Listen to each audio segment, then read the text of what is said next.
하나님 주시는 말씀은 요한복음 17장 11절에서 17절까지 말씀입니다.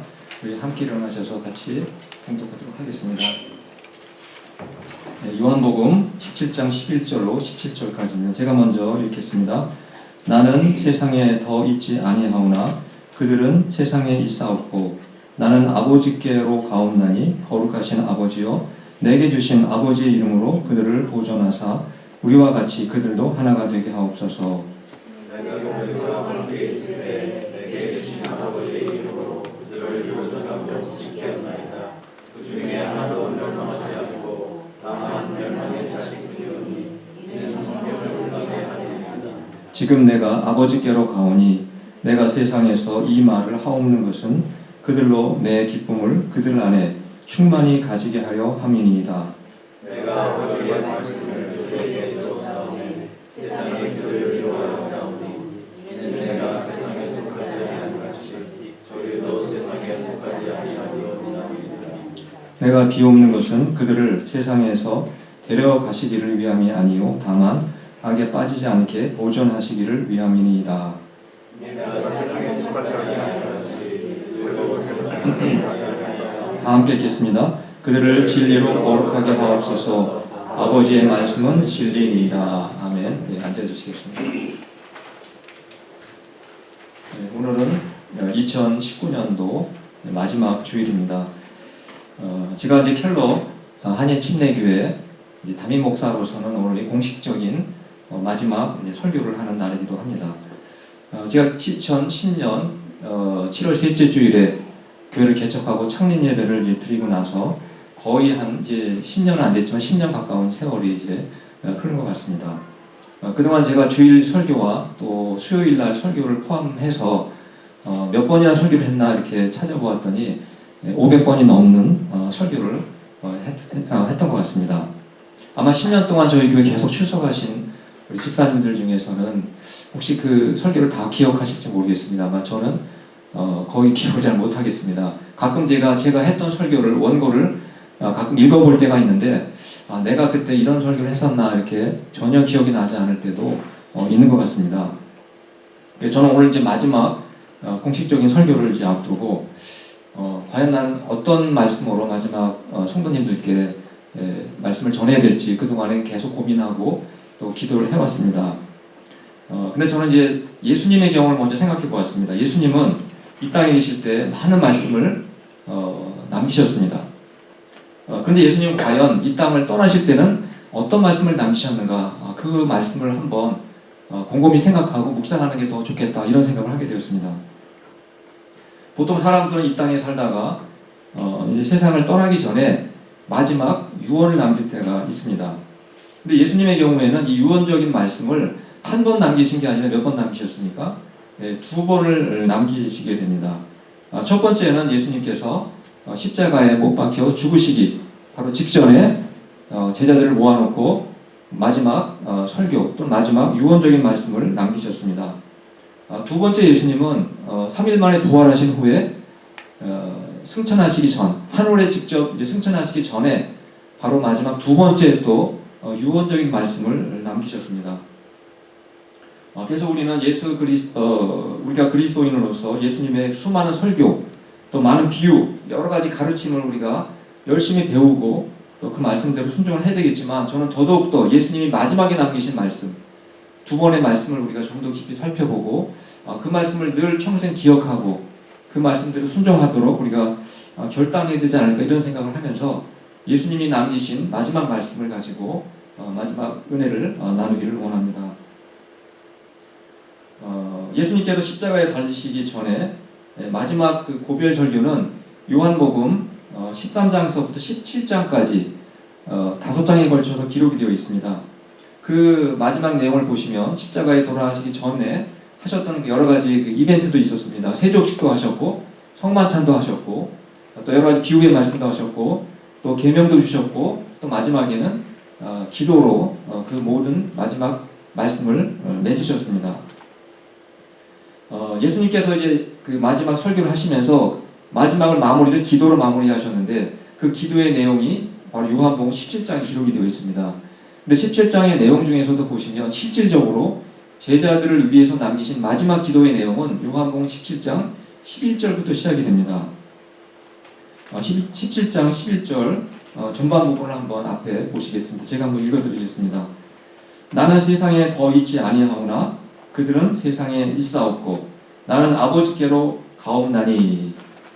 이 말씀은 제자들을 생각하시면서 예수님이 기도하기 시작하는 그런 내용입니다. 마치 부모가 자식을 남겨두고 세상을 떠나는 그런 심정으로 제자들에게 간절한 마음을 가지고 지금 기도를 시작하는 장면입니다. 그 이후에 제자들을 위한 기도가 계속 이어지는데 예수님의 그 기도의 내용은 크게 두 가지 핵심을 가지고 있습니다. 그 기도 내용의 첫 번째 핵심이 무엇인지 요한복음 17장 11절 중반 부분을 한번 같이 읽어보도록 하겠습니다. 시작. 거룩하신 아버지여 내게 주신 아버지의 이름으로 그들을 보존하사. 예수님께서 제자들을 위한 실질적인 첫 번째 기도 제목은 무엇입니까? 제자들을 보존하게 해달라, 제자들을 보호해달라, 제자들을 안전하게 지켜달라, 이러한 기도를 예수님께서 하고 계시는 것을 알 수가 있습니다. 우리들은 이 땅을 살다 보면 자연 재해를 만날 때도 있고 허리케인이라든가 여러 가지 자연재해를 만날 수도 있습니다. 그리고 또 여러 가지 또 테러라든가 각종 사고나 각종 질병으로부터 우리가 어려움을 당할 수가 있습니다. 이런 어려움으로부터 우리는 항상 안전하게 보존되고 보호받기를 원합니다. 그래서 누구나 다 여기 살다 보면 건강보험은 필수로 들어야 되고 또 생명보험도 들어야 되고 때로는 주택보험, 자동차보험 이런 것들 우리가 필수로 들어야만 하게 됩니다. 그래서 우리가 안전을 위해서 이러한 것들을 들게 됩니다. 우리 이원희 집사님도 우리들의 이런 안전을 위해서 지금 보험 관련 일을 하고 계십니다. 그래서 우리는 누구나 바로 이러한 자연재해라든가 아니면 테러라든가 각종 사고나 질병으로부터 안전하게 보존되기를 누구나 갈망하게 됩니다. 근데 예수님께서 방금 우리를 위해서 또 제자들을 위해서 보존해달라, 보호해달라, 안전하게 지켜달라 이러한 기도의 내용은 단순히 이러한 자연재해라든가 어떤 그 질병으로부터 우리를 보호해달라는 말씀은 아닙니다. 문맥상 예수님께서 어떤 의미로 보존을 위해서 기도하셨는지는 같은 기도 내용 중에 요한복음 17장 15절 말씀을 읽게 되면 그 내용의 의미가 무엇인지, 보존의 의미가 무엇인지 확인할 수가 있습니다.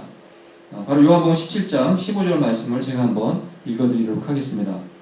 내가 비옵는 것은 그들을 세상에서 데려가기를 위함이 아니요 다만 악에 빠지지 않게 보존하시기를 위함이니이다. 아까 예수님께서 마지막으로 제자들을 보존해 주십시오 이렇게 기도를 하셨는데 무엇으로부터 보존해달라 이렇게 말씀하고 있는 겁니까? 악으로부터, 악에 빠지지 않도록 우리를 안전하게 보호해달라고 기도하고 있는 것입니다. 악이라는 이 단어는 죄라고도 번역할 수 있습니다. 죄라고 볼 수가 있습니다. 또 다른 번역은 악한 자, 그래서 마귀를 의미하기도 합니다. 어떤 의미든 간에 같은 의미라고 볼 수가 있습니다. 즉 우리 신자들을 위해서 예수님은 기도하실 때 우리가 죄의 유혹에 빠지지 않고 마귀의 공격으로부터 우리를 지켜달라고 이렇게 기도하고 있구나 하는 것을 우리가 알 수가 있게 됩니다. 우리 신자들은 비록 예수님의 십자가의 피로서 죄의 용서함을 받았지만 우리가 이 땅을 살아가다 보면 누구나 다 죄의 유혹에 빠질 수가 있습니다.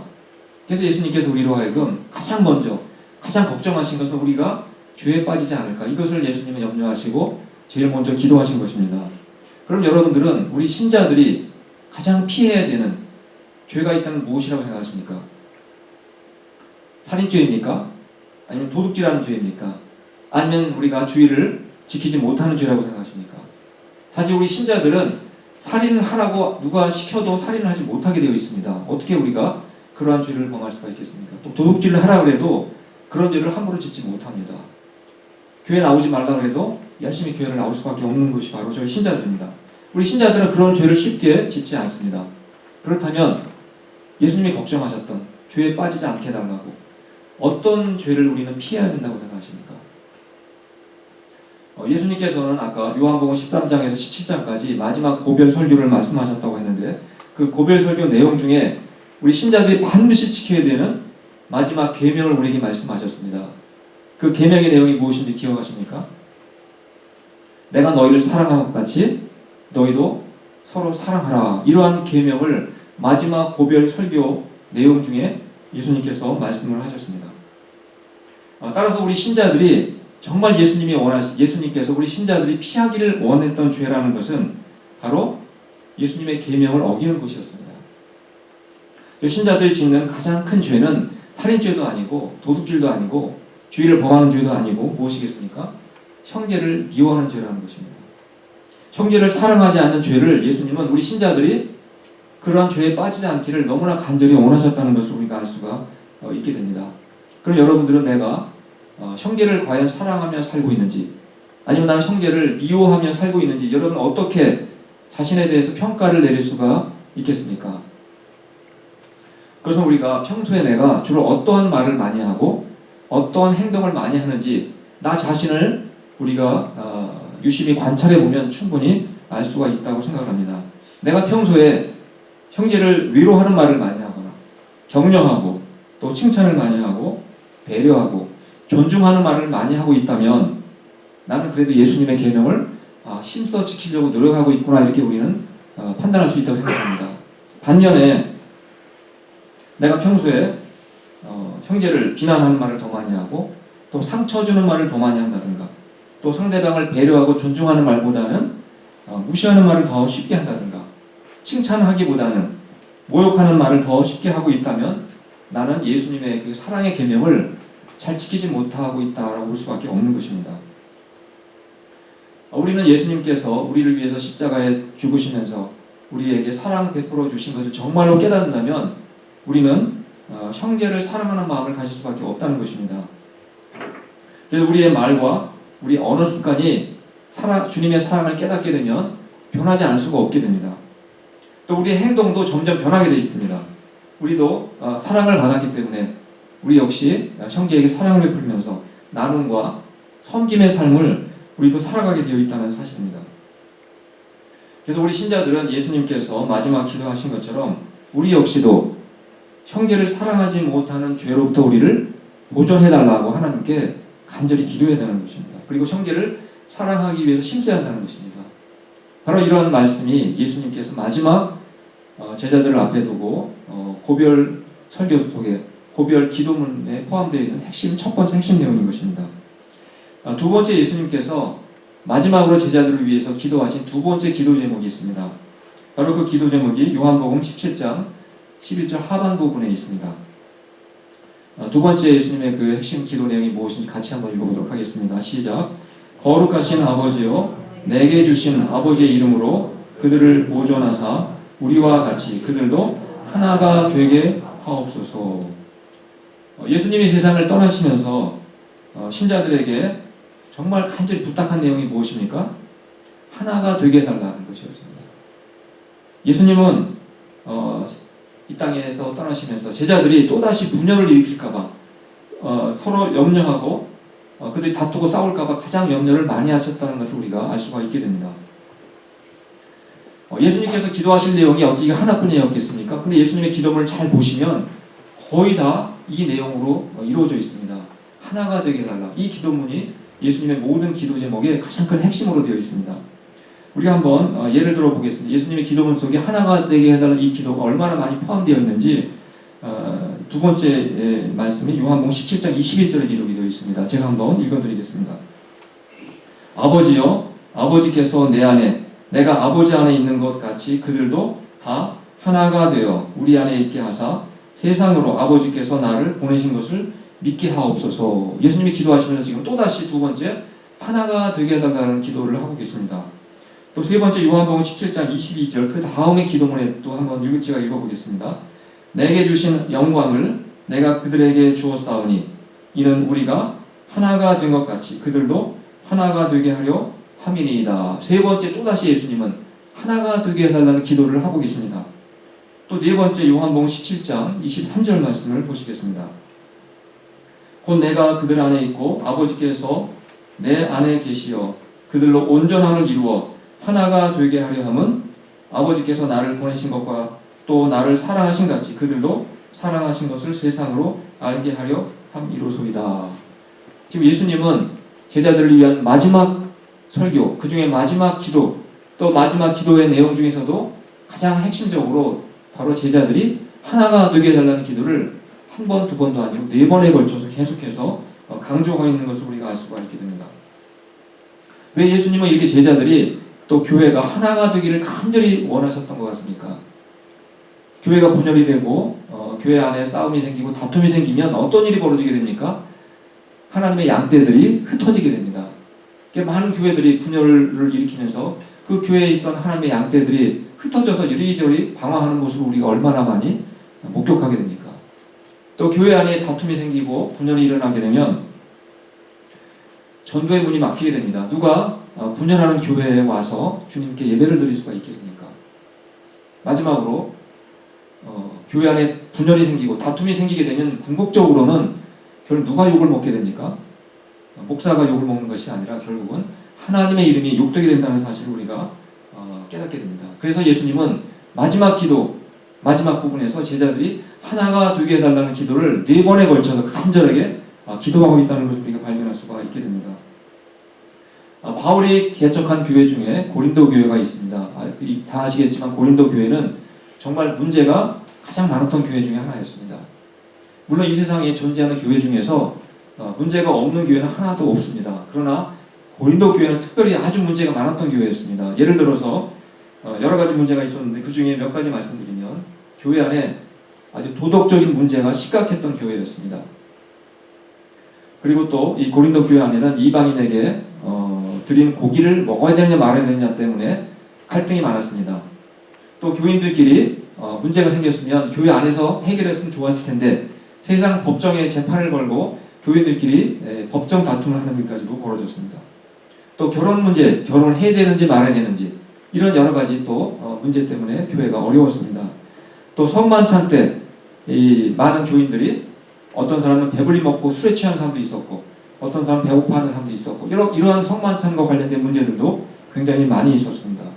바울이 이러한 고린도 교회의 많은 죄들을 지적을 했는데 그 많은 잘못 중에서 제일 처음에 가장 심각하게 지적한 죄가 무엇인지 아십니까? 바로 그것은 교회가 분열된 죄였습니다. 교회가 두 개로 분열된 게 아니라 고린도 교회는 네 개로 분열되어 있을 만큼 아주 심각한 분열된 모습을 보였던 교회였습니다. 그래서 예수님께서 그 이후에도 많은 교회들이 이러한 어려움이 있었기 때문에 더더욱 예수님 마지막 기도의 제목 중에 핵심이 바로 모두가 주님의 제자들이 또 교회가 하나가 되게 해달라 이 간절한 기도문을 드렸던 것을 우리가 알 수가 있게 됩니다. 그럼 우리가 이렇게 죄에 빠지지 않고 죄로부터 보존을 받고 하나가 되게 필요한 것이 일단 무엇이겠습니까? 어떻게 우리는 정말 죄에 빠지지 않고 분열의 죄를 범하지 않고 하나가 될 수가 있겠습니까? 바로 예수님은 그 방법까지도 예수님의 마지막 기도문에 우리에게 해답을 말씀해 주셨습니다. 요한복음 17장 17절 말씀을 한번 보시겠습니다. 그들을 진리로 거룩하게 하옵소서. 아버지의 말씀은 진리니이다.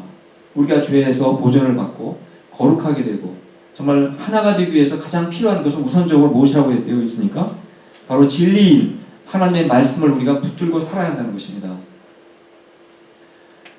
우리가 날마다 하나님의 말씀을 읽고 묵상하라고 제가 목회하는 내내 10년 내내 강조하고 또 우리가 실제로 큐티도 하고 성경 통독도 4년에 걸쳐서 했습니다. 왜 그렇게 제가 강조하고 그것을 같이 우리가 실천해 옮긴 것이겠습니까?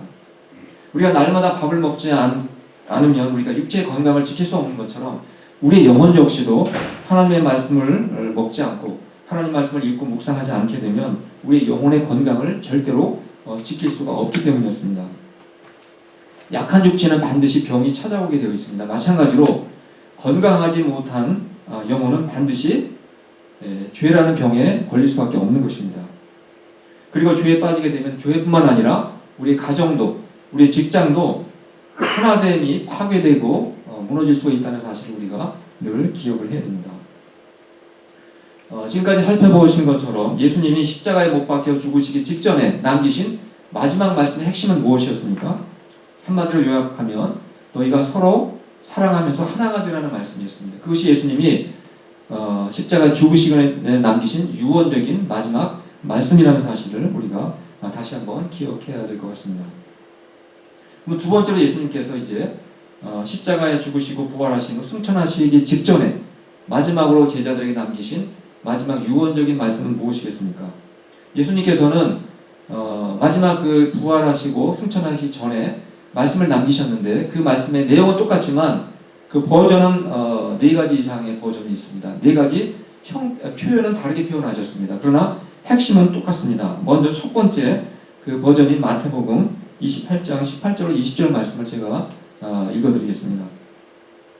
예수께서 나와 말씀하여 이르시되 하늘과 땅의 모든 권세를 내게 주셨으니 그러므로 너희는 가서 모든 민족을 제자로 삼아 아버지와 아들과 성령의 이름으로 침례를 베풀고 내가 너희에게 분부한 모든 것을 가르쳐 지키게 하라. 볼지어다 내가 세상 끝날까지 너희와 항상 함께 있으리라 하시니라. 예수님이 승천하시 바로 직전에 마지막 남기신 말씀의 핵심은 무엇입니까? 너희가 가서 모든 족속을 에게 복음을 전파하고 그들을 제자로 삼아라. 이런 명령을 주셨습니다. 또 두 번째 버전은 마가복음에 기록되어 있습니다. 마가복음 16장 15절 16절 말씀을 제가 읽어드리겠습니다. 또 이르시되 너희는 온 천하에 다니며 만민에게 복음을 전파하라. 믿고 침례를 받는 사람은 구원을 얻을 것이요 믿지 않는 사람은 정죄를 받으리라. 역시 예수님이 마가복음에 남기신 마지막 말씀 무엇입니까? 만민에게 가서 복음을 전하라 이렇게 말씀하셨습니다. 세 번째 버전은 누가복음에 또 기록되어 있습니다. 24장 47절로 48절 말씀을 제가 읽어드리겠습니다. 또 그의 이름으로 죄 사함을 받게 하는 회개가 예루살렘에서 시작하여 모든 족속에게 전파될 것이 기록되었으니 너희는 이 모든 일의 증인이라. 이제 예수님을 통해서 죄 사함의 그 복음이 온 족속에게 전파될 것이다. 너희는 나의 증인이 되어야 된다. 이렇게 예수님이 누가복음을 통해서 또 마지막 말씀을 남기셨습니다. 마지막으로 사도행전 1장 8절에 또 예수님께서 승천하시기 바로 직전에 남기신 말씀입니다. 오직 성령이 너희에게 임하시면 너희가 권능을 받고 예루살렘과 온 유대와 사마리아와 땅끝까지 이르러 내 증인이 되리라 하시니라. 세상 땅끝까지 이르러서 나의 증인이 되라. 복음을 전하는 말씀을 하고 계십니다.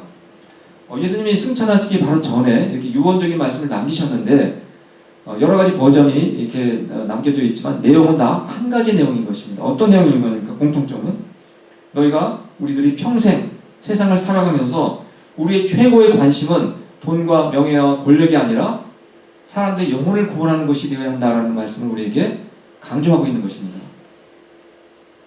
우리가 사람을 만나게 되면 여러분은 어떤 것에 가장 큰 관심을 갖게 됩니까? 우리가 사람을 만나면 예수님의 마지막 그 유언의 말씀처럼 그 사람이 예수님을 믿고 구원받은 사람인지 아니면 아직 예수님을 믿지 않고 구원받지 못한 사람인지 이것이 우리에게는 최고의 관심이 되어야 한다는 사실입니다. 따라서 우리가 이 땅을 살아가면서 우리의 최고의 사명은 무엇이 되어야 된다는 것이겠습니까? 바로 복음을 전하는 것이 우리에게는 최고의 사명이라는 것입니다. 물론 여기에 계신 분들 중에서 대부분 다 세탁소에서 일하시는 분도 계시고 또 돈압가게를 운영하시는 분도 계시고 또 뷰티 서플라이 일하시는 분도 계시고 또 자동차 또 카센터를 운영하시는 분도 계시겠지만 그것은 여러분의 주업이 아니고 부업이라는 것입니다. 우리 예수님 믿는 모든 신자들의 가장 주업은 바로 복음을 전하는 것, 하나님 예수님의 증인이 되는 것이 우리의 주업이고 여러분이 가족을 돌보기 위해서 지금 일하시는 모든 그 비즈니스나 직장에서 하시는 일은 실질적으로는 부업이 되어야 한다는 것입니다. 근데 우리가 복음을 전할 때 가장 먼저 누구에게부터 전해야 되겠습니까? 바로 나의 가장 가까운 나의 가족과 친척들에게 복음을 먼저 전해야 되는 것입니다. 그리고 또 우리의 가까운 친구들, 또 우리의 이웃들에게 복음을 전해야 됩니다. 그리고 기회가 된다면 우리가 멀리 타민족에 가서도 복음을 전할 수 있어야 할 것입니다. 그런데 우리가 가까운 사람에게 복음을 전하는 것이 여러분 쉽습니까? 어렵습니까? 정말 어렵습니다. 저도 가까운 친구를 지금 30년 동안 저희 가까운 친구를 위해서 기도하고 있지만 여전히 지금도 예수님을 믿지 않는 친구도 많이 있습니다. 우리가 정말 가까운 우리의 가족에게 또 친척에게 친구들에게 복음을 전하기 위해서는 우리 입으로만은 불가능하다는 것입니다.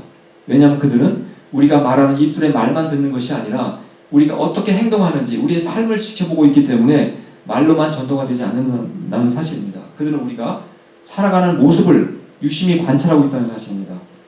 그래서 우리가 우리의 가까운 가족 또 친척 이웃들에게 복음을 전하기 전에 먼저 해야 될 것이 있습니다. 무엇입니까? 예수님이 십자가에 돌아가시기 전에 마지막으로 주셨던 계명을 우리가 잘 지켜야 된다는 사실입니다. 즉 서로 사랑하면서 하나가 되기 위해 힘쓸 때 바로 우리가 전하는 복음도 힘이 있는 복음이 될 수가 있다는 사실입니다.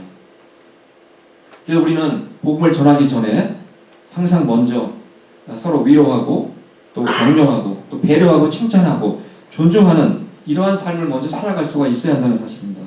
또 형제가 힘들게 되면 말로만 또 위로할 뿐만 아니라 돕고 나누고 섬기는 삶도 함께 병행하면서 살아갈 수가 있어야 한다는 것입니다. 그래야만 우리가 우리의 본업인 우리의 사명인 복음 전하는 일이 힘있게 이것이 진행될 수가 있다는 사실입니다.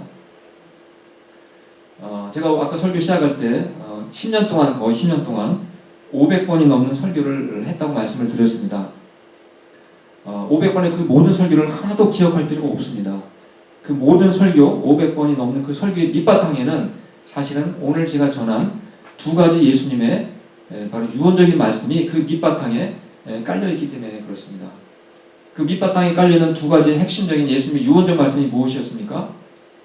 제가 한번 좀 요약해서 앞에 보여드리도록 하겠습니다.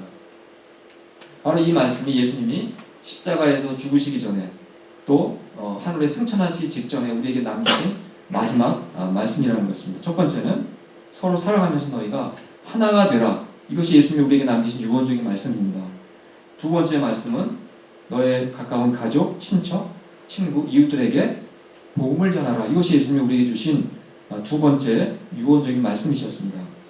우리 신자들은 이 두 가지 프레임에 속해야 됩니다. 이 프레임에 우리는 자진해서 갇혀서 이 프레임 속에서 우리는 평생을 살아가야 한다는 사실입니다. 저는 오늘 제가 이제 2019년 마지막 주일 또 저의 개인적으로 마지막 설교를 드리면서 마무리하면서 여러분들 모두 다 이 두 가지 예수님의 유언적 말씀을 꼭 붙들고 평생 동안 저 말씀에 순종하시면서 살아갈 수 있기를 간절히 바랍니다. 그래서 정말 우리 교회가 앞으로 이제 다음 주부터 이제 오실 박진우 목사님과 함께 정말 하나님이 기뻐하시고 또 건강한 또 아름답게 주님께서 맡기신 사명을 잘 감당할 수 있는 그러한 교회가 될 수 있기를 또 성도님들이 되시기를 간절히 축원합니다. 오늘 말씀을 기억하시면서 우리 찬송가 하나가 되게 해달라는 서로 사랑하며 하나가 되게 해달라는 이 말씀을 기억하시면서 220장 함께 찬송하시겠습니다.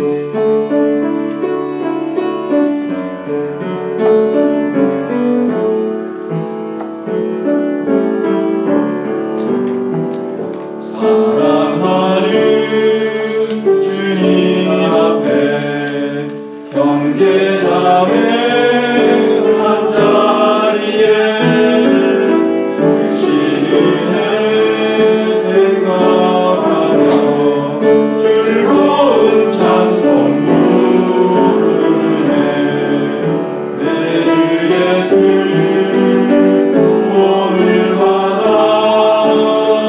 모든 사랑 내 몸같이 환란근심 위로하고 진심으로 사랑하세. 사랑하는 주님 앞에 온갖 충성 다 바쳐서 괴로우나 즐거우나 주님만 있어서 섬기네. 우리 주님 거룩한 손 제자들의 발을 씻어 남 섬기는 정의 너를 몸소에게 모이셨네. 사랑하는 주님 예수 같은 주로 섬기나니 감기받아 한 몸이를 강제여 친구들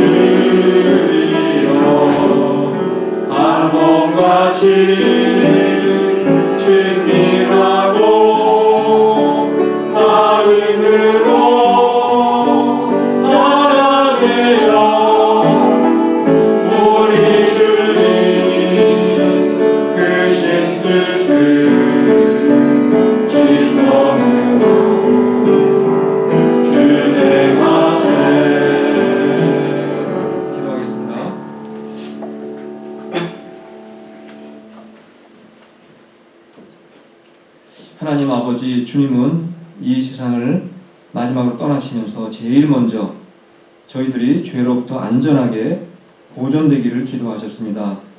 무엇보다 서로 사랑하는 계명을 어기는 죄를 짓지 않기를 원하셨습니다. 그래서 형제들이 서로 사랑하며 하나가 되기를 간절히 기도하셨습니다. 저희들이 이러한 주님의 마지막 말씀을 기억하며 서로 위로하고 또 격려하고 칭찬하고 배려하고 서로 존중하고 서로 돕고 또 나누고 섬기는 삶을 살아가기를 원합니다. 또한 주님은 부활하신 후 하늘로 승천하시기 전에 증인이 되어서 복음을 땅끝까지 전하기를 명령하셨습니다. 저희가 세상을 살아가면서 돈과 명예와 권력이 아니라 사람의 영혼에 최고의 관심을 가지고 살아가며 복음을 전하는 일에 항상 힘쓰며 살아갈 수 있도록 도와주시옵소서. 그래서 앞으로 새로 오실 박진우 목사님과 한마음 한뜻이 되어서 예수님의 마지막 말씀을 끝까지 붙들고 하나님이 기뻐하시는 건강하고 아름다운 교회 공동체를 만들어갈 수 있도록 도와주시옵기를 간절히 간구합니다. 오늘도 저희에게 주신 은혜에 감사하여 적은 예물을 드립니다. 또한 저희에게 주신 물질과 시간과 은사를 형제를 사랑하고 또 서로 나누고 섬기며 또 복음을 전하는 일에 귀하게 사용하며 살게 하여 주시옵소서. 예수 그리스도의 이름으로 감사하며 기도합니다. 아멘. 아멘.